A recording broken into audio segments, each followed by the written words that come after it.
Hello again, everybody, and welcome back to the show. Today, I wanted to bring back one of the favorite interviews that I have ever done. This is with an incredible woman named Sarah Baldwin. She is one of the greatest nervous system experts that I have ever spoken with. And this interview blew my mind when I did it, and it continues to blow my mind because she's just brilliant and she shares so much wisdom about the practical reality of working with our nervous systems. And so I wanted to bring back this episode. It's been a while since I've shared it, and I think it's going to be a great one that you're going to get so much value out of. So thanks for tuning in today. Grateful to have you here, and let's get into it. Hey everybody, welcome to the Conscious Love Show. Whether you are single, you are in a relationship, or you're healing a broken heart, this show is here to inspire you, to remind you how beautiful, lovable, and amazing you truly are, and to give you the practical tools and insights to navigate from wherever you are right now to the loving relationship that you so deeply want to have. My name is Shane Kohler. I'm a certified transformational coach and trainer with over a decade experience helping people release their trauma and open their hearts to love. I've delivered seminars all over the world, coached thousands of people through my online platforms and programs, and every week I'm coming straight to you with the hottest insights and the best teachers around, bringing you powerful resources and profound conversations to heal your relationship with love, dating, and yourself. I'm so grateful you're here, and if it's your first time, welcome. You can count on me to always show up for you with my very best and a commitment to learn and grow myself so I can serve you to my maximum ability. Thanks so much for tuning into the show. I've got some awesome things planned for you today. So without further ado, let's dive in.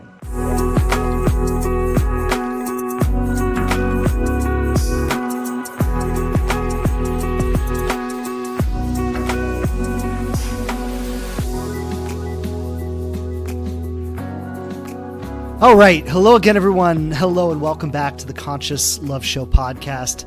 Shane Kohler on with you today. As always, pleasure to be with you. Looking forward to diving back in. Today, I have a very special guest on the show, and I'm really excited to introduce this brilliant woman who we're going to learn so much from. Let's welcome Sarah Baldwin to the show. Sarah Baldwin is a somatic experiencing practitioner and expert in the field of trauma resolution. She's a member of the world-renowned polyvagal theory training team and has trained clinicians around the world in nervous system interventions. Through the use of holistic somatic trauma healing, she helps people get unstuck and step into the lives they desire. She incorporates nervous system regulation, attachment work, parts, and inner child work into her courses and programs, which serve thousands of people from all over the world. Thanks so much for being with us today. Welcome to the show, Sarah. Thank you so much for having me, Shane, and for all the kind words that you just shared. And it's good to be with everybody listening. Yeah, thank you. Thank you. So I guess the first question I just kind of wanted to start with today is if you could share with us a little bit about what is polyvagal theory? So maybe we could just start there. Like, what is polyvagal theory and how does that help us? Well, I think it's important to name the scientist, theorist behind it. His name is Stephen Porges. And polyvagal theory is essentially the theory behind how our autonomic nervous system functions and why it functions the way it functions and how trauma affects the functionality of it. So within each of us, inside of our bodies, is something called this autonomic nervous system. I think of that like our protective system. That's really its primary job. And it's subcortical, so that means it lives in our bodies. It's not connected up to our cortical thinking brain or prefrontal cortex, as some people may have heard it referred to. So this system is ancient. It's one component of it's 500 million years old, which is pretty incredible. And it's adaptive over time and lives inside of every mammal to do everything within its power to make sure that we survive. That's really its primary focus. And so I think of it, another way that I think of it, aside from being like a vehicle, is I think of it also kind of like a special ops team. And not because of any military affiliation, because a special ops team is the best of the best. And very hard to get on one of those teams. And there's many members that have different jobs, but they have one primary mission. And our nervous system is the same way. There's many members of this nervous system that have different jobs, but they have one primary mission, which is to keep us safe and alive at all costs. So I think about this a lot with our nervous system. It's the one thing that we are not taught about in school or really anywhere. And it's actually the most important thing. And this isn't just my opinion, this is what neuroscience really confirms. The most important thing for us to understand and gain control over in order to have a full, happy life. For example, our autonomic nervous system is responsible at any given moment for every thought we've ever had. So every thought we've ever had is informed by what's happening in our nervous system. It's responsible for every sensation in our body. So if I feel tense or relaxed or butterflies in my stomach, or feel like I hit my stomach or numb, your nervous system is the vehicle responsible for that. It's responsible for every feeling we have. So every single feeling, sadness, joy, connection, aliveness, depression, all of that is anxiety informed by our nervous system. This one is a kicker. It's responsible for every behavior. So everything we have ever done, or anything we've ever inhibited, so not done, is a result of what's happening in this system. And lastly, it's responsible for how we perceive ourselves, other people in the world around us. So literally, it's the foundation of the entire human experience, and it's responsible for our ability to live the life we desire or not, to feel good or not. And it's not our fault that we learned about cloud systems in school, like in elementary school, and we learned about state flowers, but nobody taught us about the most important thing, which was to understand and then gain control over this system, which is how we gain control over our lives. So it's the most important part of healing, is to understand and gain control of the nervous system. Wow, that's powerful. And as I was listening, I think we all kind of live with this illusion that we're going through life and making choices moment to moment, right? Like, oh, I'm choosing this, I'm choosing, like, we feel like we're making our choices in every moment. And what you're saying sounds like we're actually not. Like, the choice we're going to make in that moment has already been predetermined by the time we show up there. Is that what you're saying? Well, sometimes it's predetermined before we show up there. And sometimes if we do the work to regulate our nervous systems, then that's the only way that I can actually be in the driver's seat of my life. Is if, when I think of it like a vehicle, if I can teach someone about the vehicle and then teach someone how to get in the driver's seat, then I can actually steer my life. I can actually go towards the things that are aligned with who I actually am and my truth, versus what usually happens for people is what you're describing, is that we are not in the driver's seat. It's like we're flung in the back seat and the car is on cruise control, and it is making choices and decisions for me that it thinks, not to cause me harm, but that it thinks are going to create safety for me. And this is why so many people are stuck. They're in the same patterns that don't serve them. They don't understand why they can't step towards the thing they want, and so on and so forth. It's because they're not in the driver's seat of this system. Yeah. So what is the process of getting into the driver's seat? Like, what does someone do to get there? Well, the first thing that I think is so important is, I will say this: we are so inundated with information in the era that we are in, and information is wonderful, but information without practical application is actually not so wonderful. It's like the more you know isn't always the more you know if you're not doing anything to change it. It can actually cause a lot more suffering. Yeah. And at the same time, there's two components of this. The first step is we have to understand the system within us, because we can't change what we don't know. And then number two, we have to get into the driver's seat. So I'd love to explain it, and then maybe we can get into some things that we do. That looks like it'd be okay.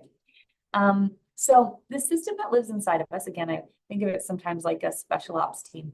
And there's many members. There's actually a total of 7 primary members of this nervous system. The first is called neuroception. So I think of this like a threat detector. It lives in our brainstem, which is below the cortical thinking brain.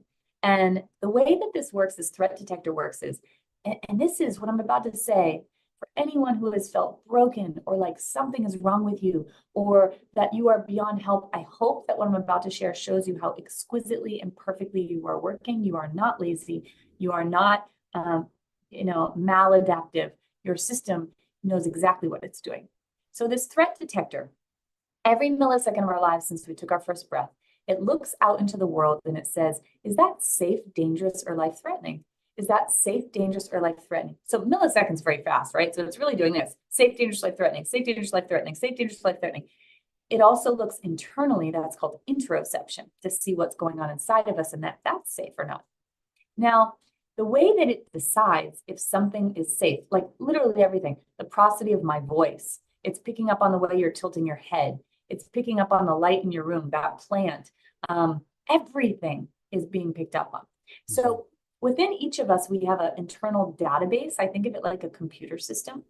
And in that computer system is every lived experience we have ever had, every single one. The wonderful thing that happened when I was 7, the bullying at school when you were 12, that first breakup when you were 15, that hard thing that happened at work 3 years ago. Everything is inside there. You don't have to remember it. It's all recorded. We also have via epigenetics our parents and ancestors' experiences in there too. So the way that it works is the threat detector looks out into the world, and here's an example. I have my dog, hi Truman, in my office. And if I look at Truman, my threat detector immediately, because this happens in a millisecond, it looks to the database and it says, what information do we have on Truman or other dogs? And for me, I grew up with a very, very dangerous, abusive home and pretty severe complex trauma. So people were not safe for me when I was a kid, but animals were. Mm-hmm. So it looks to Truman's 13 years of life. It looks to my other dog, Jerry's 10 years of life. They truly saved my life in a really big way in terms of my healing journey. And then looks to all the other animals that I've ever encountered. All of those have been beautifully safe. So what happens is the threat detector says, that's safe. Animals are safe. If I see any dog in the world, my system says animals are safe. When the threat detector says we're safe based on what it's seeing in our present lives, it allows us to come into something called our ventral vagal complex. And this is our state of regulation in our nervous system. This is the thing that everybody is after, and they don't realize it. Mm-hmm. When we are regulated, so this is another member of that special ops team, the ventral vagal complex. It's like the threat detector says, the coast is clear, team ventral, we need you to come in because we think Sarah's safe right now. And so as the result of that, instead of my self-protective system like arming me or standing in front of me, it's like the self-protective system stands at the sides of me. So I can be vulnerable and exposed. Nothing's blocking me. That means things can come towards me in my life. And it means I can go towards things in my life. I am not stuck. And I'm also anchored in the present moment. And when I think of regulation, for everyone listening, so this is, we only go here when our threat detector thinks we're safe. This is all of the good things that we experience, so that we classify as good, like feeling present, free, alive. We have just the right amount of energy in our bodies. Our thoughts are not racing. We are present in this moment. We feel warm, expanded, powerful, safe, capable, able, curious, playful, joyful. All of those wonderful things can only happen if the threat detector thinks we're safe. And what most people in the world don't understand is that the number one thing that every human being, including everybody that everybody looks up to, I don't know who you look up to listening, and maybe you look up to Oprah or Taylor Swift, I don't know who you like, but whomever it is, all of those people, including me and you, are looking for regulation.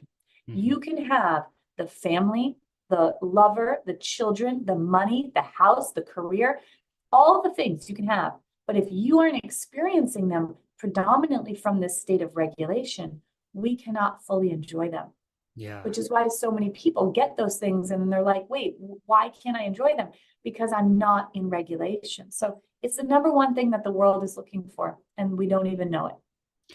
And just to add a little bit to that point there, I'm wondering, you know, we're in this dysregulated state and we're seeking, I want love, I want money, I want a successful career, I want friends, I want to have a good time, thinking that it's going to bring this state that we want. And I'm curious, would you say even when we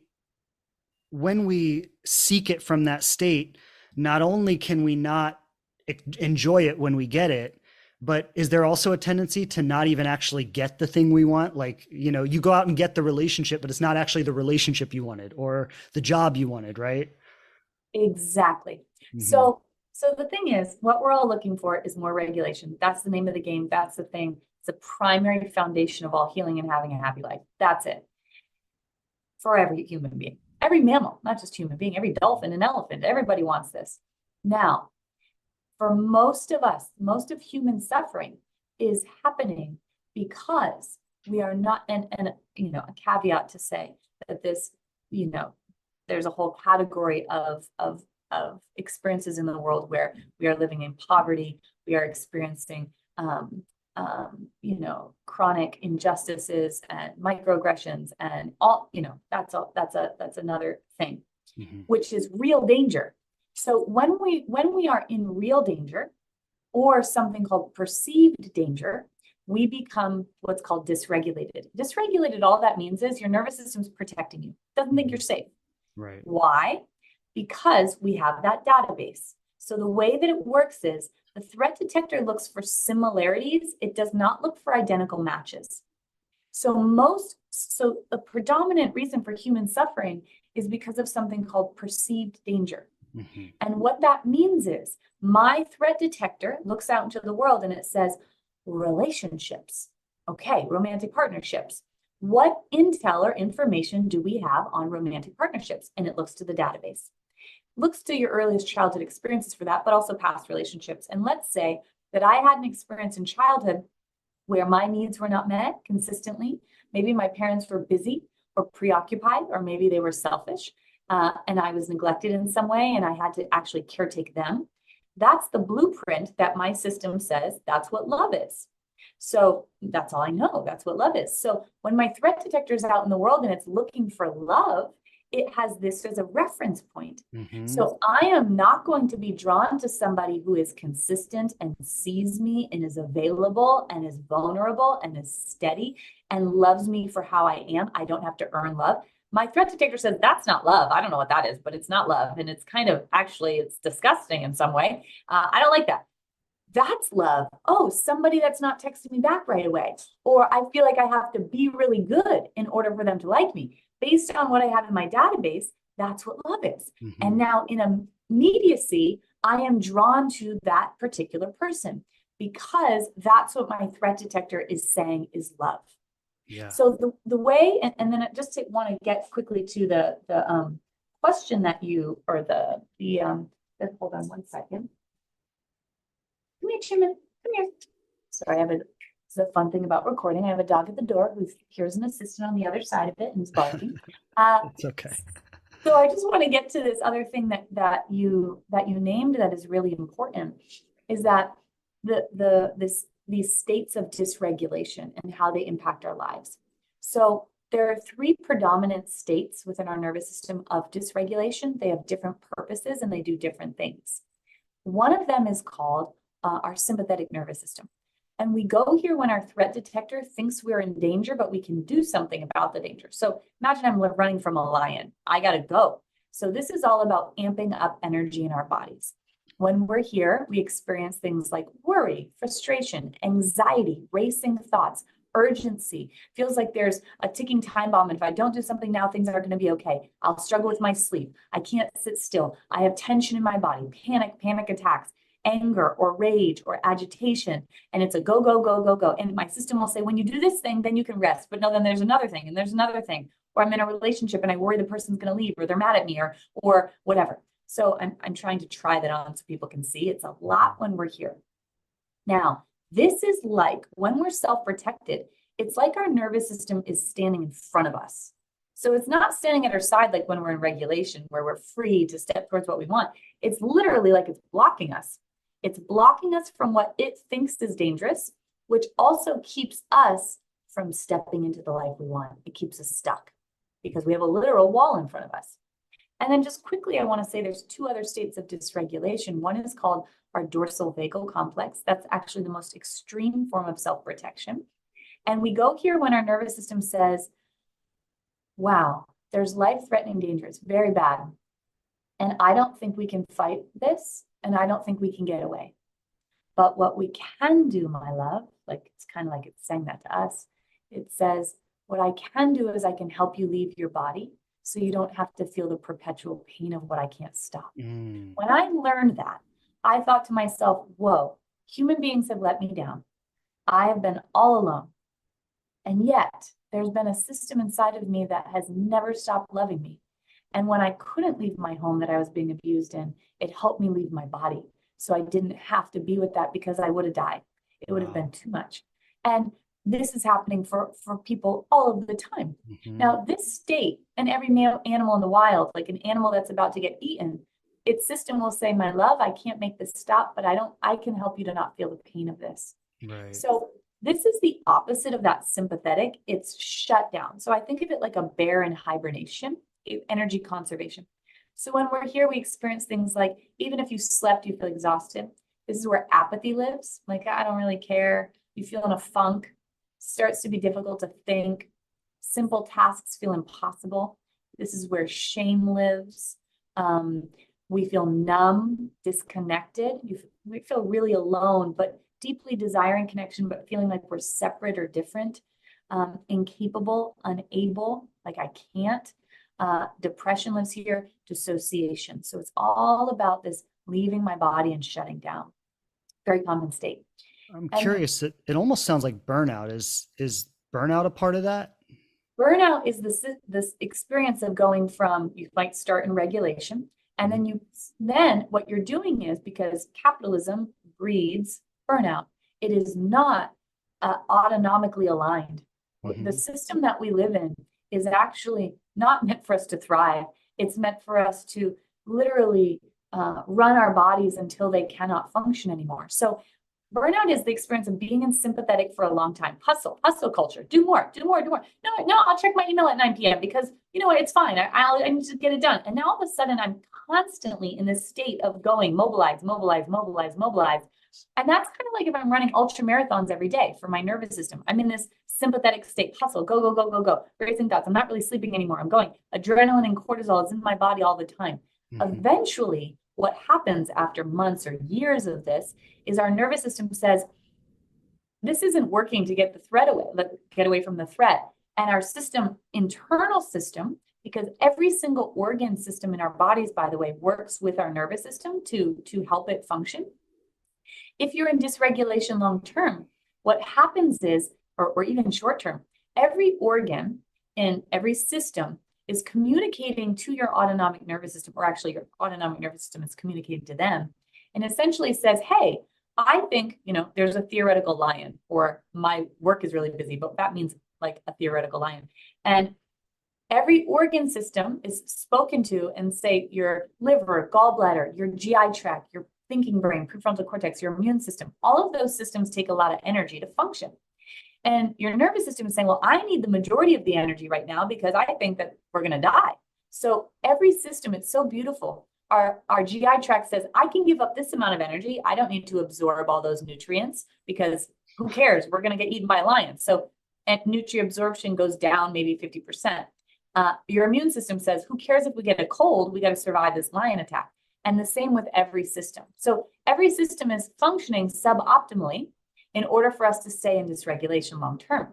So if you are in, or dysregulation at all, so if you're in dysregulation long term, eventually what happens is all these systems say, hey, listen, it's been a year, like I can't do this anymore. I can't function suboptimally in this way. And eventually what transpires is our system starts to say, we have to leave this sympathetic state of doing, and we're going to have to shut down. And then we go into that dorsal state. And now I'm experiencing what is categorized as burnout. But burnout is the experience of going from that one place to this next place. Yeah. And I just want to share this as we're talking about it. Like, I've recently been experiencing a feeling like I cannot keep working the way I've been working. Like my body just says no. Like, it's like I'll sit down at my computer and my body's like, not today. Yep. No, it Yeah, is. It's I that experienced it. constant. Go ahead. Yeah. Yeah. Yeah. And I'm an expert in this work. I do it professionally and all day. And it's a tricky thing when you love what you do, Mhm. because mixed with capitalism and the messages that we are given, that you're behind, someone's going to do it before you, whatever. So, even me with doing this professionally, I started writing a book, a couple of years ago on top of all the stuff that I'm doing. And I was pushing too hard. And my system eventually said no. Hmm. And that's not going to ride anymore, or we can't do that. And when that transpires, that simply means your nervous system is so taxed. It's saying it's not possible for us to function in the same way anymore. And it's so important to begin listening to the system inside of us. We have been conditioned to not listen and to constantly be overriding our nervous system all the time. I could do a little more, so I should. Instead of, I mean, literally, healing is so complex and complicated, but also so simple. Instead, what we want to do is like be like the squirrel outside. What does a squirrel do? It listens to its body every second.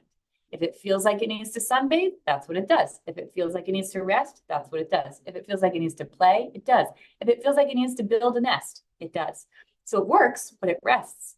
And part of coming back into our power is actually beginning to listen and following the impulse of our bodies. And I invite people listening to do that. Like, people think healing is, you go to the therapeutic session for an hour and that's what you do. That is such a small part of it. If you just do that without implementing in the rest of your life, you're going to have very little effectfulness as a holistic experience in your life. Healing happens in that in between, in a profound way, and ways that people might not think. Like, learning to follow the impulse of my body simply means, and I invite everyone listening to see if you can do this today and see if you can do it all week and then continue beyond that, is a few times a day, I want you to pause and ask yourself, what is my body wanting right now? If my body could do anything, what would it want to do? And it might be like, lay on the ground. Great. Put a song on and lay on the ground on your back for 5 minutes. Or, I'd love to feel the sun on my face. Go outside and feel the sun on your face. I want to dance. Let your body move and dance. Our bodies are incredibly exquisite, brilliant machines. And if we actually listen, we are going to create more regulation in our nervous system, because our nervous systems know how to regulate. We've all just become expert overriders. And me too, where if I, check in with my nervous system and my nervous system says, I want to go for a walk. And I say, well, I'll do it after I get these emails done. Well, after the emails, there's something else that you have to do. And then the walk never happens. And the more that we can listen, learn to listen, and learn to follow that impulse, that's literally healing emotion when we do that. Yeah. I love that. And, as I'm listening and I hear, like, we're talking about, okay, how do we get into the driver's seat? Right. And it's through all the practices you're talking about. And I'm thinking, like, if we if everyone on the planet started doing this right now, like, if we just started listening to our body and honoring whatever that was, like, our whole society would crumble. Right. Yes, it would. And so I guess the challenge is, like, how do we do this within our work? And I'm sure this is the challenge of your work, right? Is like, how do you teach people to do this within our current society? And what does that look like for people? Yeah. It's really important to, I'm glad you named what you named. I do hope at some point that the current toxic structure does crumble, because it doesn't serve anybody. And at the same time, what people generally think is like, how could I possibly do that? Well, what I have to say to that is, I would love for you, everybody, to, if you're thinking that, and not in any way to, like, shame yourself, but have a look and see how many minutes a day you're on Instagram or on your phone. And if you look, and by the way, most people, it's not minutes, it's 6 hours or something like that.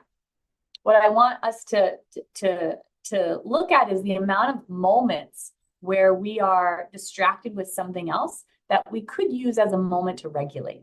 You don't need, like, this doesn't have to look like, and I'll give examples, like, I have to go to the beach today, but it's a Monday. I can't go to the beach today. I have 4 kids and whatever. That's not what I'm talking about. I'm talking about literally 2-minute increments, 5 times a day, 10 minutes. Everybody can do that. And so just one more thing I just want to say, because I didn't finish with, before I get to how we do it, I just want to name this last state of dysregulation, because it's one of the most common ones, and a lot of people definitely listening experience it. So I gave you 2, there's one more. We have our sympathetic system, our dorsal system. The last one is called freeze.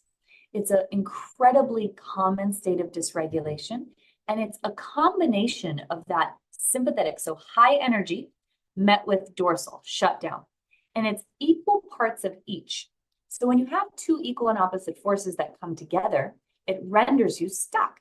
Think of it like deer in headlights. So I have all this energy inside, but I can't do anything about it. So I have racing thoughts and an urgency, but I can't mobilize. So think of it like, I have to do this, I can't do it, but I have to do this, but I can't do it, but I have to do it, but I can't do it. Simple example is I get a text from somebody and it's confrontational in some way. And I think, oh, shoot, I got to write them back. I'll do it later. I'll do it later. And then you think about it all day, but you don't do it. And then you're like, oh, shit, I forgot to write that person back. I'll do it later. That's freeze. Or people who are trying to step into their purpose right now, anyone listening here, where you feel that urgency, like I'm behind in life and like, I need to do this thing. Someone's going to get the idea. I need to do it. I need to do it. And then you sit down at your computer and you feel blank and shut down. Like, what happened? I can't even think about this now. And I feel exhausted, but I have to do it, but I can't. And you feel frozen. And then you go like organize the junk drawer instead of doing the thing you need to do because it feels too overwhelming to do the thing you need to do or to have the conversation or to start dating or whatever. And it's this internal, can feel like a prison of I have to, I can't. So I just want to name that because it's one that a lot of people know quite well. Mm-hmm. So most people are living predominantly in one of those three states. And generally speaking, what I see people do is, to go back to something you said earlier, is people try to solve the problem in their life from the state of that got them into the problem in the first place. Mm-hmm. So what I mean by that is somebody is feeling super anxious and then they try to problem solve from that place of anxiety. You're actually not going to make choices that are actually aligned with your truest self when you're dysregulated. You're going to make choices that are based in your survival. And so that means that a lot of times people are, when you're dysregulated, you're going to either not do the thing because it feels dangerous, or you're going to do something to sabotage the thing or to push the thing away or whatever, or to control the thing, because these are all ways that we try to find safety. And if we want to live the life we're here to live, then we want to take action from a place of regulation, or at least get to know what our truth is when we're in a state of dysregulation. Because most of the time people think that they know what their truth is, but their truth might be informed by the past, not actually what is true today for them. Yeah. Really important. And I mean, I think that's so much of what I work with is, people trying to create their lives from a place of trauma, from a place of past wounding, and saying, I want this relationship, but not even really present to why you want the relationship, right? It's just, I want a relationship because I need to stop hurting. And it's like, well, you're going to get a relationship, but you're not going to stop hurting. That's right. Yeah. That's exactly right. Exactly right. Yeah. So it's so powerful what you're talking about. And I think so many people, like you're saying, is, feeling unhappy or dissatisfied or disappointed or uncomfortable in their life, and they're looking for something that's going to make it better. And the only thing that's really going to make it better is for them to work on their own experience of the situation. So how would you coach somebody in that? Like if somebody came to you and they were like, okay, Sarah, I feel really, awful about myself. I want a relationship. Like, I think that's going to make things better. Like, where would you lead that person? Well, the first thing is, I would just want them to understand this very important point before leaving them, which is that when we don't have safety inside, we will search for safety anywhere. Mm-hmm. And the predominant thing that people do is relationally, is that we are then making choices, relational choices based on survival, not based on choice. Mm-hmm. Meaning, I feel like I'm going to drown. So whomever is around, even if I've been in this shitty relationship for 10 years, it's not actually good for me. At least I'm not going to drown. I'm not going to feel like I'm going to die because I've got this person. And so part of our work is, if we need to create the internal safety so that I actually can choose people and other things in my life from a place of it being a choice versus it not being a choice and it being a experience of survival that I need. So the way, and the reason for this is if in our earliest childhood experiences, we did not have caregivers who could consistently attune with us and create safety for us and help teach our nervous systems how to regulate and how to connect with others safely, then what transpires or occurs is we are left with a chronic experience of not feeling safe inside. And I said, and the only way to really do this that is effective is we have to also incorporate parts work into nervous system work, because in our relational dynamics, this is where our younger parts will show up often the most. And the reason being is this: the way the threat detector works, as I said, is it looks out into the world and it says, what does this remind me of? So when you think of a romantic partnership, that's maybe your most important person. This becomes like your family, your home, the person that you rely on. This is where vulnerability and love occurs, and a lot of other things. So then it looks to the database and it says, well, what intel do we have on something like that? And then it, of course, is going to look to your earliest childhood experiences, because that was your family, your home, the people you were supposed to rely on the most. This is where you got love and vulnerability. So what occurs is, if I'm in a relational dynamic, and let's say, or I want to be in one, and let's say, I don't know, you started dating somebody and an argument occurs. My system says, what does this remind me of? And it looks to the database and it says, oh, that love was withheld when I did something that my parents didn't like, and I was no longer loved in that moment. So in a millisecond, what happens is adult me essentially leaves my body and my nervous system. And now 7-year-old me, who remembers that first situation, is inhabiting my body. And I am literally no longer adult me. I actually have what's called the vagal tone, or the shaping of my nervous system is the same as it was when I was 7, which is why a lot of times people will be in a relationship and a fight happens and they feel scared, small, out of control. They feel like they're going to die if the person leaves. I'm not going to be okay. And then they say, I'm so sorry, I didn't mean it. I'm not actually mad. And they'll do anything to make sure that that person doesn't leave. Why? Because for all intents and purposes, I'm actually 7 years old.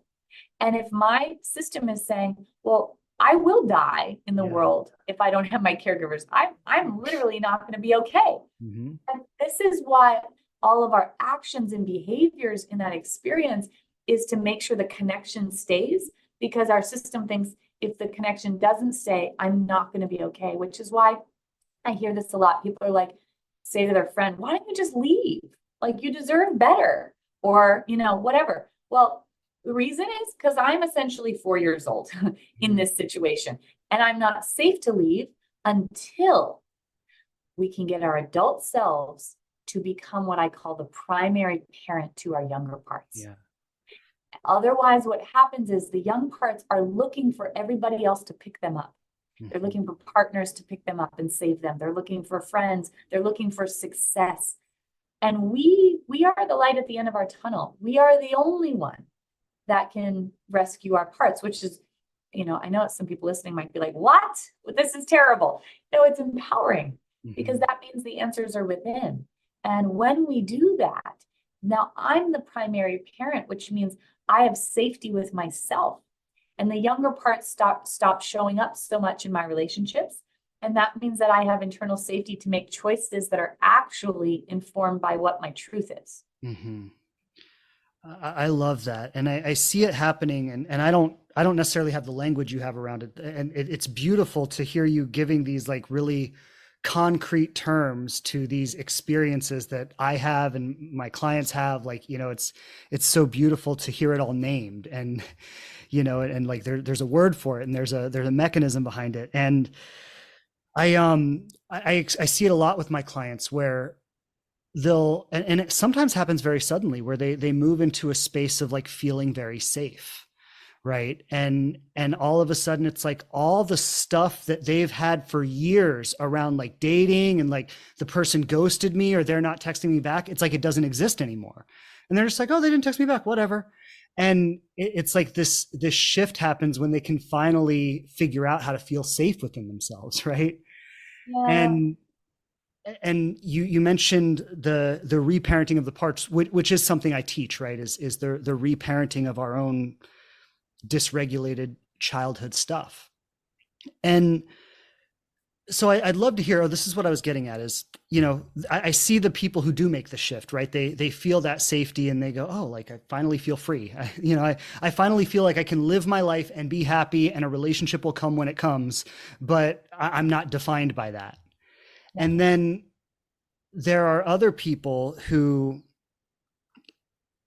seems like no matter how much they try to get there, it's just like they can't break this cycle of kind of being addicted to the meaning that the relationship has in their life, right? They cannot find a way, and I shouldn't say they cannot because some of them do, but it seems that there's a real challenge for people to be happy without a relationship in their life. Mhm. And it's this constant thing that they're looking at that, like, I might be happy for a day or a week, but then I fall back into it. And so what is the way to really break free of that from the way you look at it? Yeah. Well, I think we there's a couple components here that are important to name. One is we have a societal brainwashing that Mm-hmm. begins when we are tiny children Mm-hmm. that sends us a message that someone is going to rescue you. That's Mm-hmm. particularly happened in of our, well, I'm saying our generation, I think we're around the same age, and older, where for little girls, like, and this Prince Charming will rescue you, and then you're going to be happily ever after. The messaging that we are brainwashed into is, and men and women and people of all kinds alike, is that one person is going to fulfill you completely, and that you should look for one person to be the happiness outside of yourself. Mm-hmm. So just like regardless of trauma, every single one of us has been sold that lie. And the truth is, there is no person that can be the answer to my happiness. My happiness actually comes from my nervous system. It also, other people's nervous systems can amplify that for sure, and we need connection. But when we look for one person to become our everything, they can't. No one can. And one thing that's really important is to begin building our capacity to have fullness of life. And fullness of life, before again we were sold this messaging, we were living in community with each other. And I actually had, we could call it, many emotional partners, meaning like I have a best friend over here and an auntie I'm close to and this other person. And so my needs are being fulfilled by a multitude of people because not everyone can fulfill all of my needs. Mm-hmm. And then I have desires. So if I let my nervous system and my body run the show, then there's things that I'm going to be called to, like doing pottery. My partner's not interested in that, or going to dancing or whatever.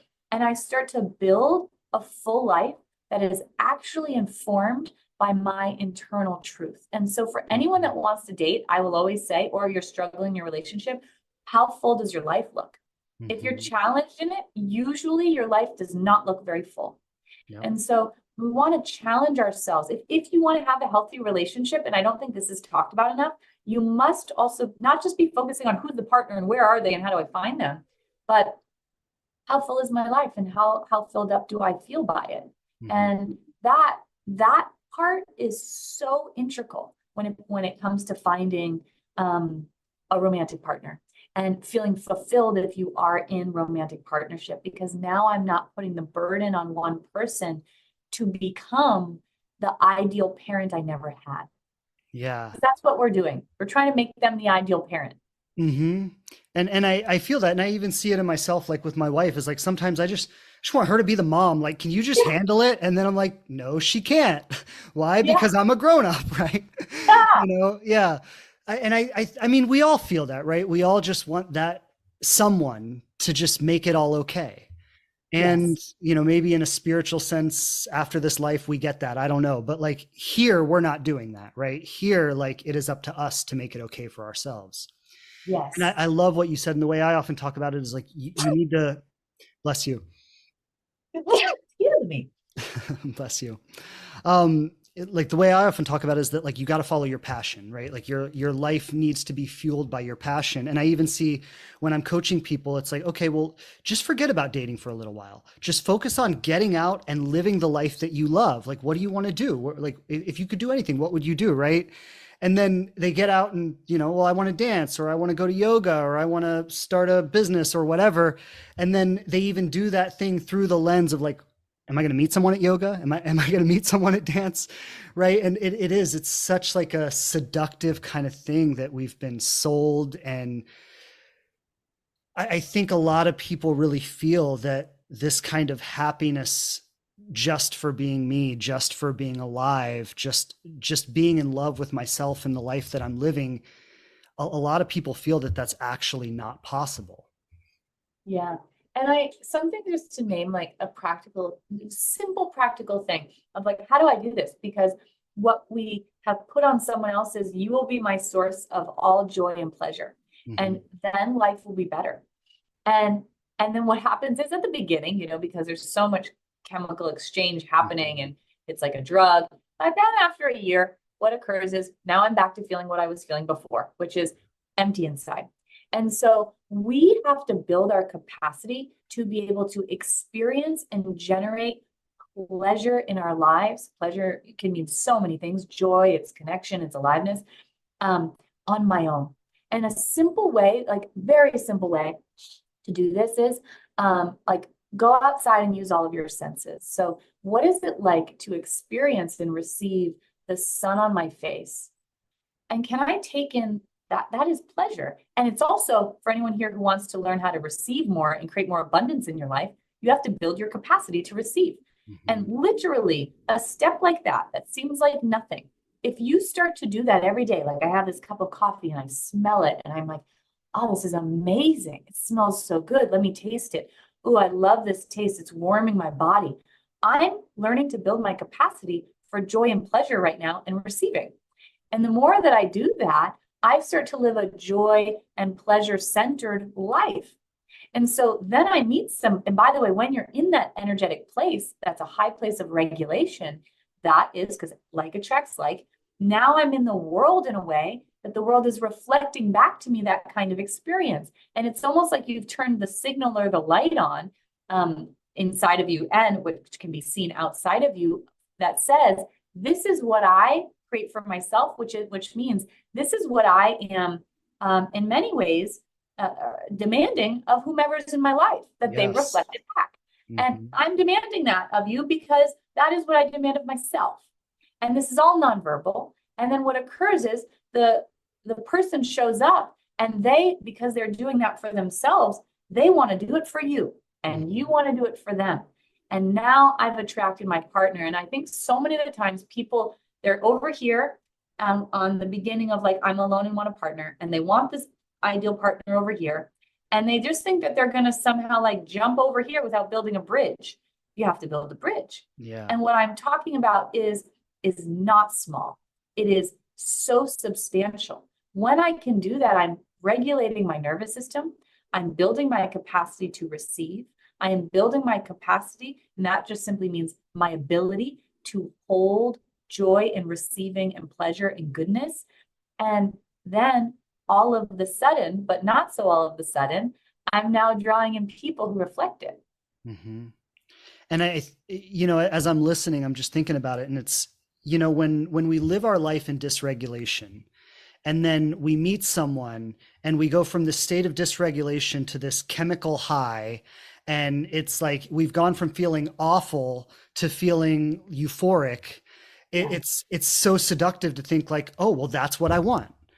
Yeah. And but if you're in a state of regulation and you're in a state of peace and your life is filled with joy and good things and you feel really good about yourself and about the life that you're living, and then someone comes into your life and they create that same thing, which is actually like a dysregulated state, Yes. it doesn't feel so good anymore. It's like, whoa, this is really throwing me off. Like I need to get my feet on the ground for a second. And it's a whole different relationship with that experience when you're coming to it from a place of abundance versus a place of like deprivation.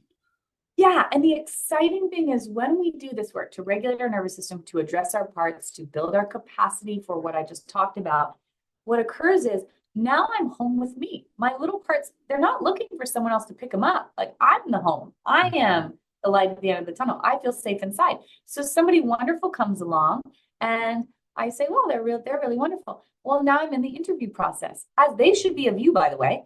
And we're getting to know each other, and I am interviewing you for this job of being my partner. And I'm not rushed in the interview. Why would I rush that interview process? It's an important one. And I pick up on things like, oh, I really love that. You know what? I didn't love that so much. That's interesting. Mhm. Not going to do anything about it right now, but I'm just noticing that. And how much don't I love it? That's not that big of a deal. I think I'm okay with that. And then I notice something else. Ooh, I love that. Oh, I don't love that. And I'm now in a place that I can choose. So I'm not going to die without you, but I might really want you, but I'm not going to die without you. So I can see you through a very clear lens. And this is the liberated love. This is a liberated living. This is how we actually choose in a way that is going to amplify our lives instead of choosing so these parts don't feel like they're going to die. And then it becomes really fun and joyful because after you date someone for 3 months, let's say, and it's been really wonderful, and maybe you come to a realization, even though you now have a connection, we're not, the part is not exactly right. And you might feel sad about not, exploring that further. But I don't feel like I'm going to die about it. And I Mhm. feel, and I know that I'm going to be okay, which means in my relationships, I can take risks. I can say my truth. I can set a boundary because I know that I'll be okay if you don't respond well to this. And I no longer need to morph or become what someone else wants me to be. I can actually be me. Yeah. And the result is that we will find people that don't want us to meld into something else. They're saying, no, actually, I love when you set a boundary with me. I love when you communicate your truth. I love that you are an autonomous being that does not want to be controlled by me because I don't want to control you. Yeah. And now we have this, and then relationships they help to heal the past too. And they also, it's like 1 + 1 = 3, meaning we can now help each other to grow our passions in our lives and to Mhm. be amplify everything because we believe in each other and we have so much safety. And that's what I think the goal is in our relational experiences and our healing is the thing that makes it possible. Yeah. And the simplicity of what we're talking about today is like all you have to do to have everything you want in life is regulate your nervous system. Like it's really beautiful, right? To just think about it in that way. And I think there is a lot of fear. Like people feel like, well, if I get off the dating apps and take time to focus on myself, or if I'm not constantly looking all the time, or if I get too comfortable being alone, right? Like I think there's a lot of fear. Like people don't have enough trust to just take the time to do what needs to be done for their own happiness and trust that everything else is going to be okay when they do. Yeah, and you know what's so funny about like our line of work? Because it's invisible, it can feel intangible to people. Hmm. And when you just said that, what popped in my mind was like, yeah, I broke my ankle a couple months ago, and no one would say, like, I would if I said, but I have to go run that ultra marathon because if I don't, I'm going to be behind. You wouldn't say, like, that's a great idea, Sarah. I think you should definitely go run that ultra marathon. You would say, well, if you do that, you're going to hurt your foot more and it won't be pleasant. And you definitely won't win. And you definitely won't, have an experience that you want. You would say, but if you do physical therapy and you really hone in on it and you do the exercises at home, you're going to heal. You're going to get stronger. And then when you run that marathon in 9 months or 11 months, you're going to be great. We know that. And you're going to actually place in the way that you want. And so, what we're talking about right now, what you just said, I want people to know is the same thing. And you can't miss what's yours. No one is here to do the exact same thing. That's the cool thing of the mystery of whatever it is we're doing here on this giant rock in a place in the universe that never ends, is everybody's got something different to bring to the world. Hmm. And so I can't lose my own race. I'm the only one on that trail. Mm. and remembering that.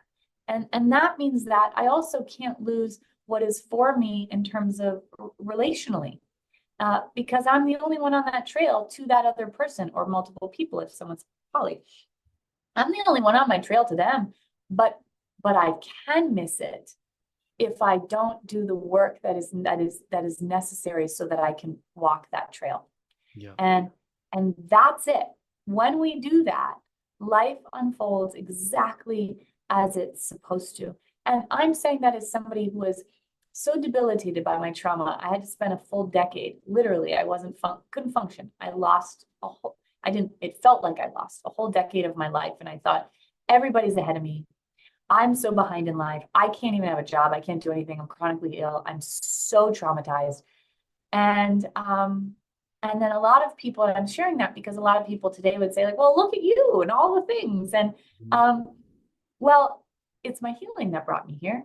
And after a decade and a half, I was right on time. Nobody could take the thing I was here to do. And so I just want to say, as somebody who deeply understands that process, that you cannot miss it. And taking that 5 months or 6 months or whatever to a year to say, I'm going to commit to me is what's actually going to lead you to that fruitful abundance in relational dynamic that you want. Yeah. You know, recognizing that to just stay on that hamster wheel, like you don't get anywhere, right? Like you Oh, keep running and keep running and keep running, but you never get anywhere. And yeah, it's so true what you're saying. I mean, I've experienced it. I see my clients experience it. It really there's a kind of magic to it, actually, or at least it feels like magic, right? Where it's like, wow, you know, I spent years like grinding it out over here, and then I took a break and came back to it, and I accomplished in, you know, months what I couldn't accomplish in 10 years. It's I think really it's beautiful. like, even though there's so much science behind everything we're talking about today, um, and there's a way, you know, there's a clear path towards it all. And I've worked with thousands of people at this point, and every time I am just in awe of the magic that happens. Hmm. Like, it is magic. It is the most profoundly um, exhilarating and magical thing I have ever seen transpire in this thing that we call life, of what happens when we actually do this work. We become free, Yeah, and life opens up in ways that are nothing short of a miracle. that's amazing. I want to ask you one other thing. I read in your media kit that you love to talk about manifestation. Yeah. And I would just be interested to hear from you everything we're talking about with nervous system regulation. Um, how does this relate to manifestation and spirituality, right? So where do you make that bridge? I'd just love to hear about that. Well, we cannot manifest the life we want if our nervous system is not on board. I'm such a broken record about the nervous system. Sometimes I'm like, oh God, people are probably so annoyed that all I say is like, this is the nervous system. But that's actually true. Your nervous Mhm. system will not let you manifest the life you want unless it thinks that that life is safe for you. And so there's a lot of toxic positivity in the world of manifestation and self-help work, which essentially says, like, create a vision board or think about that thing that you want and just like keep thinking about it. And then you're going to be able to manifest it. No, you won't. That actually leads people to feel a lot of shame or like something is wrong with them because Mhm. they can't make it into the material world. They can't make it manifest.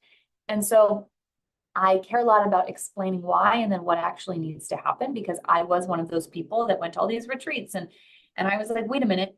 Okay, I'm thinking about the thing I want, but like I feel more stuck than ever. I cannot create it. Why?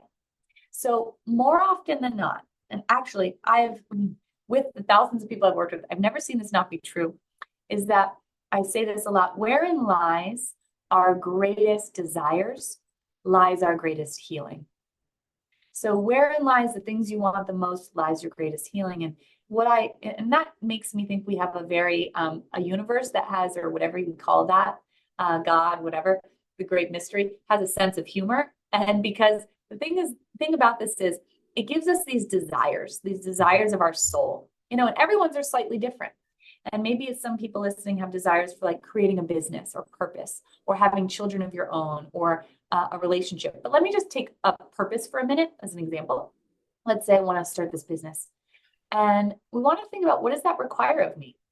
Probably things like taking up space, using your voice, taking risks, being vulnerable with a desire, asking for help, making mistakes, lots of other things.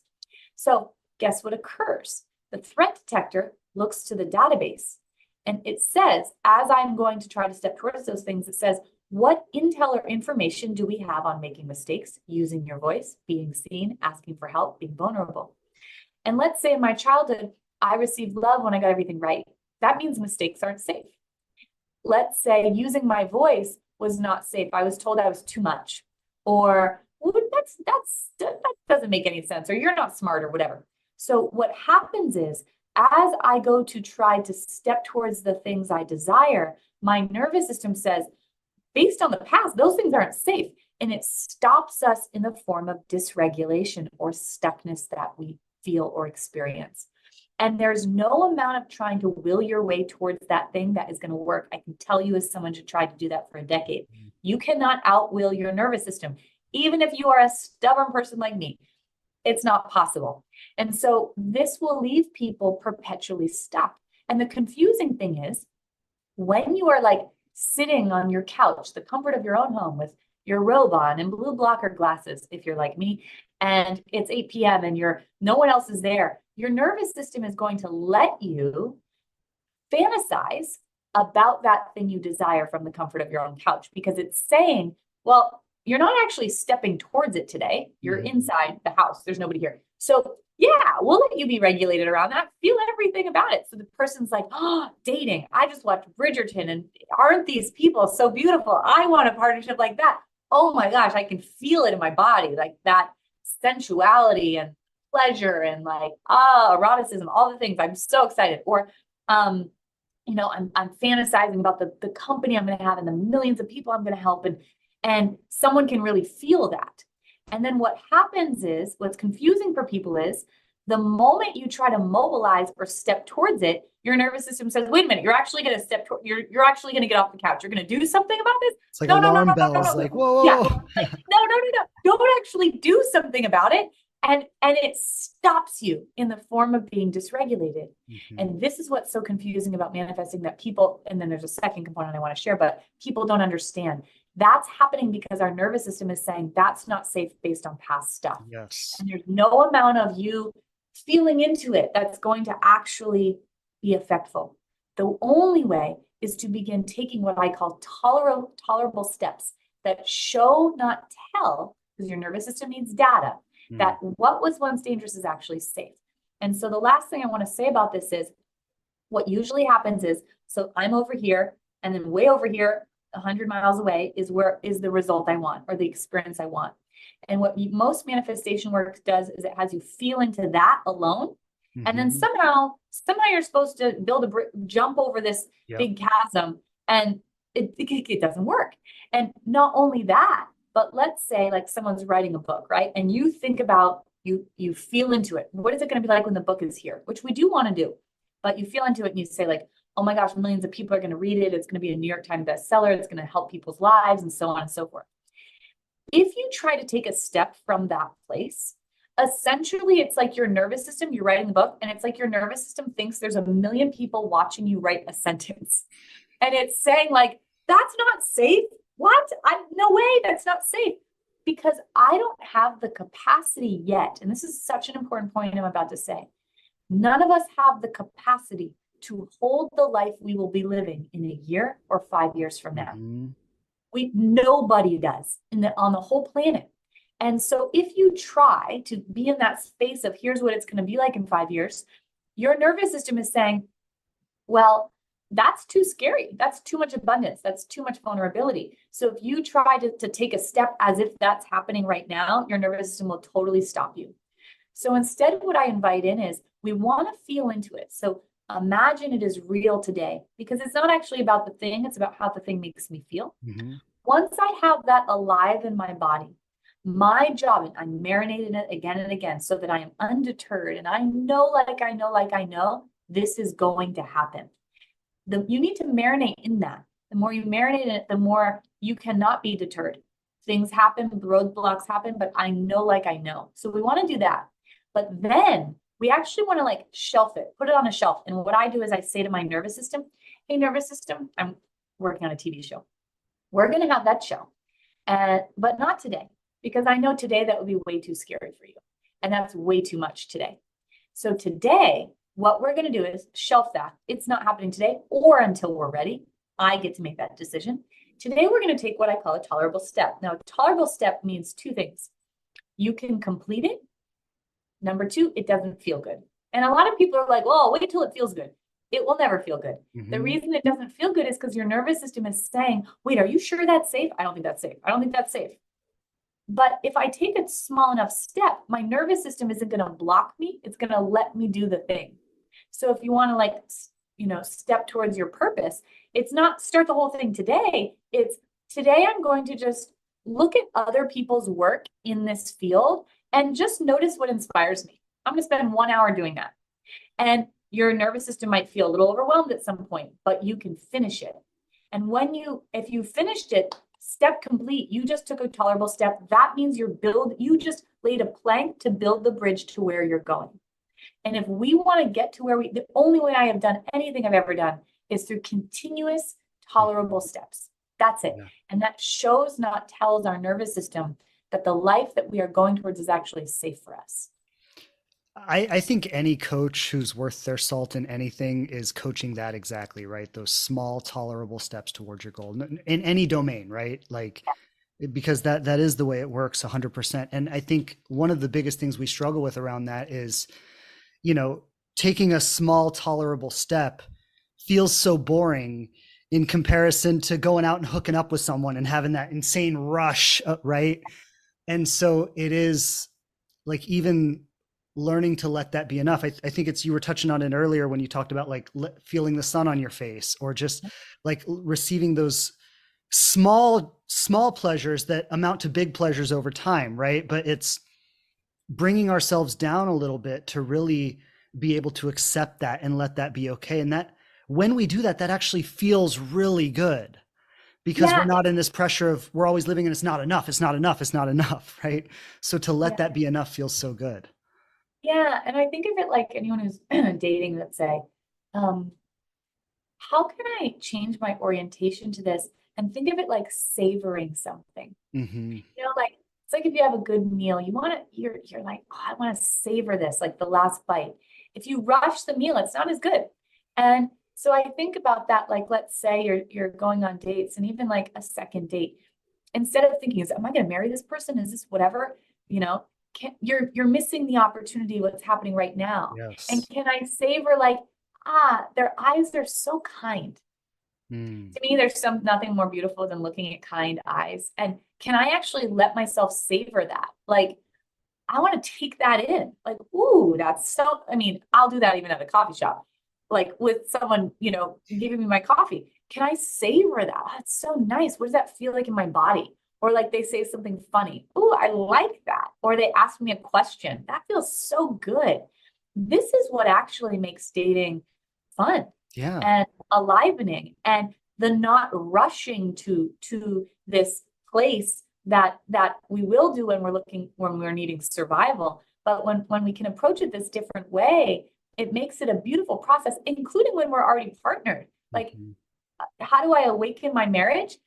Try savoring things with them. Yeah. And that changes things in a profound way. And I think where we get stuck is like, I think about being on a first date or a second date and savoring their kind eyes, or savoring that joke, or just savoring this moment to connect with another human being. And like, wow, I could be at home alone right now, but I'm not. I'm here, I'm connecting, I'm sharing, receiving. And I think we end up saying to ourselves on some level, if this doesn't amount to more, it's not okay to savor the experience that's happening right now. And we need the ability to really receive that as a complete experience without needing more to validate it. I love what you just said, because that's the only way for us to get to a place with someone that we have such deep intimacy that we can say like, hey, this might be my person. And that takes internal safety for us to be, because what you're talking about is exquisite presence, to be able to say, this is the only moment. And all those other moments aren't real. They're not here, just this one. And what is it like to be present in this moment? And that's how you build a powerful foundation with someone. Yeah, that's beautiful. I love that so much. This has been an incredible conversation, and thank you so much for being here. Is there anything you want to add that maybe we haven't touched on yet? Or if not, that's okay, but I always like to ask. I think so. The only thing that I just want to say is this, like, that every person listening is right on time. They are right on time. And, I use nature a lot as a teacher, teaches us so much. And I think about like a sequoia tree. So the great, these great big trees, a seedling that falls to the ground from the great sequoia tree. That seedling does not question if it's going to be a great sequoia tree. It knows it already is. So when it goes into the soil, it doesn't think, oh my gosh, am I going to become a dolphin? Am I going to become a pineapple tree? Oh my gosh, this is good. What if it's not okay? And then it doesn't like dance around itself and hyper focus on the timing of it becoming. It just knows like it knows that it already is. And because of that, it can actually enjoy the process of becoming that great big tree and really actually just cherish the time when it's only under the soil, or cherish the time when its trunk can still move in the wind, and because it won't always be that way. And so for everyone listening, wherever you are in your journey, let's say in a relationship, like, it is a beautiful time to be entering into dating. It's exquisite. It's something that you won't get back once you are partnered. And can I actually trust and know, like I know that the desires of my soul are for me? And therefore, can I be present to this unfolding that I can't miss if I keep healing? I love that. It is so beautiful. And from all my experience for myself, for my clients, it's true. Like it just proves true time and time again. So thank you so much for being here, Sarah. If people want to learn more or connect with you or join one of your programs, how would they do that? Thank you so much for having me today. It was so good to be here. You can check me out on Instagram at Sarah B Coaching or at sarahbaldwincoaching.com. Wonderful. Wonderful. Thank you so much. It's been a real pleasure. Thanks again for checking out the show. Please subscribe on whatever platform you listen to podcasts on the most. And I would love it so much if you leave a review and tell people what you think of us. Don't forget to follow us on Instagram at The Living Relationship to connect more closely. And I'm grateful to be supporting you on your journey to love.